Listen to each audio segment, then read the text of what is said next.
గుర్తించాలంటే మారువేషంలో అక్కడికి వెళ్లాలని సందీప్ శాండిల్య నిర్ణయించుకున్నారు. అత్యంత గోప్యంగా ఆపరేషన్ను ప్రారంభించారు.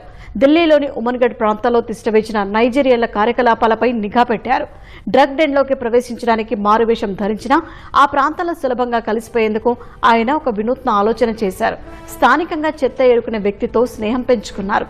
కొత్త వ్యక్తులను నైజీరియాలో అనుమానించకుండా ఉండేందుకు ఆ చెత్త ఏరుకునే వ్యక్తి సహకారంతో డెన్ పరిసరాల్లోకి చొచ్చుకు వెళ్లారు. డ్రగ్ కింగ్ పిన్లు నెక్ బద్రుఖాన్ కదలికలను తెలుసుకోవడం, నెట్వర్క్ వ్యవస్థను అర్థం చేసుకోవడం కోసం ఏకంగా 7 రోజుల పాటు మారువేషంలో ఉమ్మడిగఢ్ ప్రాంతంలోనే ఈగల్ డైరెక్టర్ సందీప్ శాండిల్య గడిపారు.